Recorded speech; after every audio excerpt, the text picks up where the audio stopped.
Let's get started now. Nigeria is a multi-ethnic and culturally diverse federation of 36 autonomous states and the Federal Capital Territory.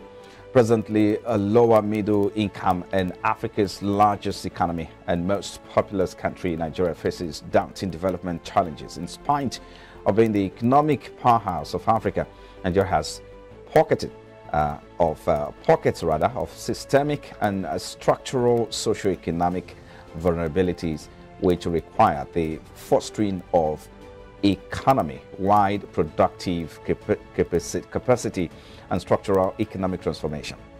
Now, just to counter its developmental challenges, President Muhammadu Buhari this week launched a new long-term national development plan 50 with the goal of ensuring that the country attains a per capita GDP of 33,228 per annum and place itself among the top middle income economies in the world by 2050. But the big question now is, can Nigeria become a top middle income economy by 2050? That's the biggest question begging for answers. So let's get started now.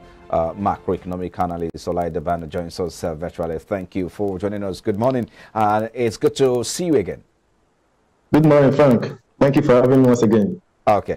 So I'm sure you've gone through that development plan or that news.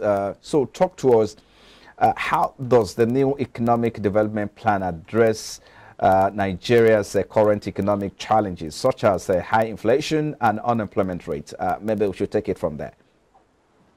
Yeah, thank you very much for that. But let me first start with where we have been and where we are going to, where we are going to, based on this plan. That's right. This new, this is not a new plan. Anyway, we've had various kind of plan in Nigeria. The previous one we had was the Vision 2020 and also the Economic Recovery Growth Plan 2020. And this plan, did they actually achieve their aims? Did we attain our objective on those plan before moving ahead? I would say yes, quite well. We achieved some of them to an extent, in that manner, of which many of them were not realized. I remember that the State Minister of Budget and Planning also said, okay, yes, the ERGP, about 70% of it were achieved. That was as at 2022, but 70% of it were achieved. And this National Development Plan, from what is being published by what we call it, by the being announced by the presidency in said that okay, yes, is going to address the industrialization and make the economy a knowledge-based economy, from what it has been said. So I would say by and large, where we need to be, Nigeria as a whole, we need much of industrialization in the sense that if you look at our GDP in the recent times, the service sector has actually been the most contributor to the growth of our GDP, while the industrialization continues to decline in the past. Okay. Pardon me. So what do you think is going to be different at this time? You talked about the economic recovery growth plan, which of course the expectation was, or the target wasn't met. So Vision 2020, you talk about it as well. So what is different in this one? That's one. The second question would be that do you think this is too ambitious? 33,000 US dollars GDP per capita? Let me start from the last one. $3,328,000 per annum GDP per capita GDP. Currently, what we are doing now is about 2,000. Yes, about 2,057. That was as a 2021 report. So this is the 33,000 is, I would say, is quite ambitious, because the highest we've done in the past was about 3,136. That was in 2014, where everybody still be okay, yes, Nigeria was the most performing economy in Africa then. So 33,000 is very ambitious, though it's not that okay, yes, it's not achievable. if we do the right thing at the right time and work based on this, all what the plan has been laying down. But the major problem we'll be having in the recent time is the will of the government to do so many of these things, and especially majority of this plan have talked about the corruption, talking about the anti-corruption part of the document, but are they actually address the corruption side of what is hindering these plans? So at the government side, actually, the government needs to do what is needed to do in terms of corruption, rightly. I know that 2050 is about 27 years from now. One would say we have enough time to prepare, perhaps to make this a reality. So, in your own opinion, so what would be the major challenge that Nigeria will face in achieving a 33,000 GDP per capita by the year 2050?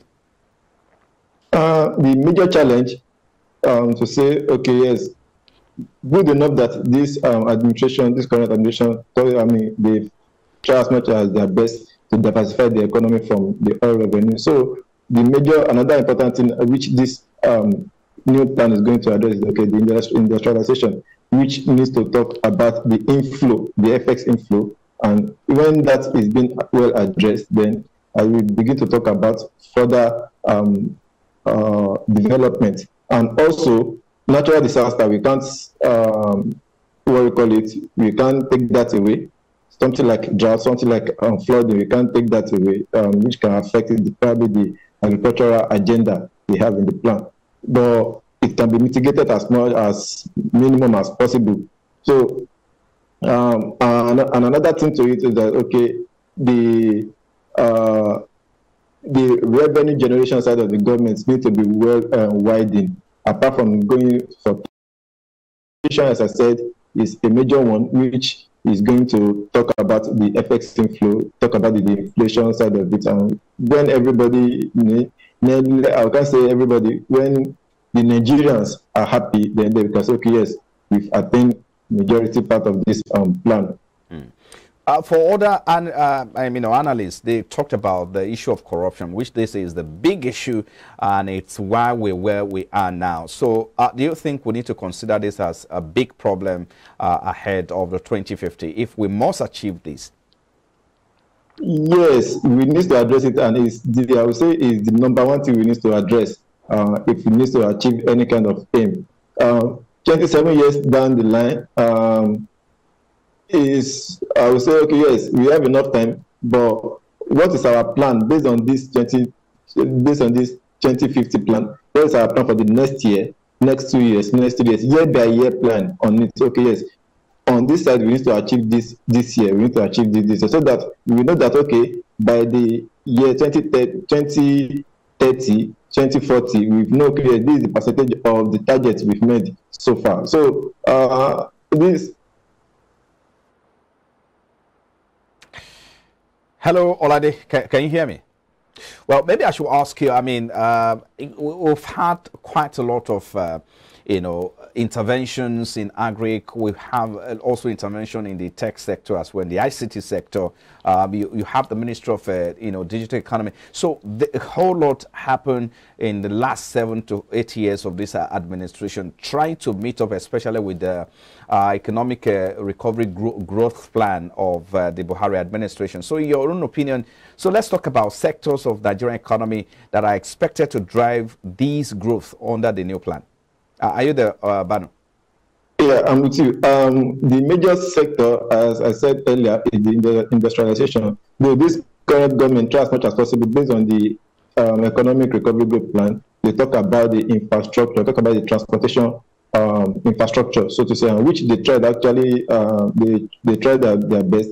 We could see what happened in the rail line sector, we could see what happened in the road line, even in the aviation by rehabilitating the airports all around the country. So they try their best in that manner. So in fact, when the infrastructure is being well in place, we then begin to talk about the industrialization in that aspect. And another thing which they actually tried, but I would say they did up to what is expected from them, is the power sector. When the power sector is well in place, and okay, yes, we can, okay, the industrialist can say, okay, they can have this also percentage of power in a day. So from there, they can begin to talk about the wide industrialization. So, but when we continue to have decline in power. Hello, Baanu. Mr. Baanu, can you hear me? Are you still there? Oh dear, too early, perhaps. We just have to maybe take a break, and when we return, of course, we can have Baanu back. We'll take it.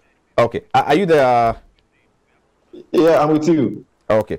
And so let's talk about, in the 80s, Naira was the most strongest, or one of the strongest or the valuable currencies of the world at the time. And if you also look at the early 90s, our economy was strong. So let's look at the prospect. Can you hear me, Baanu? Hello, Olaide, can you hear me? I just want us to wrap up with this. I need you to talk to us about the prospect for Nigeria becoming a major player in the global economy by 2050, and the role you think the foreign investment and international trade are playing in achieving the goals of the new economic development plan. Because if you look at 80s, early 90s, the economy was strong and one of the most the strongest economies at that time. Let's wrap up with that now.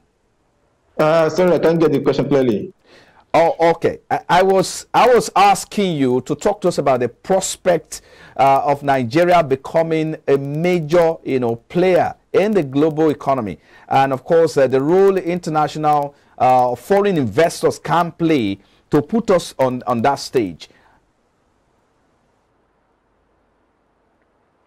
Oh dear, I perhaps just have to let you go, Baanu. Thank you so much.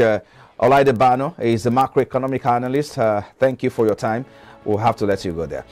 Still to come after the break, we'll turn attention to other issues when we return from this break. Please stay with us.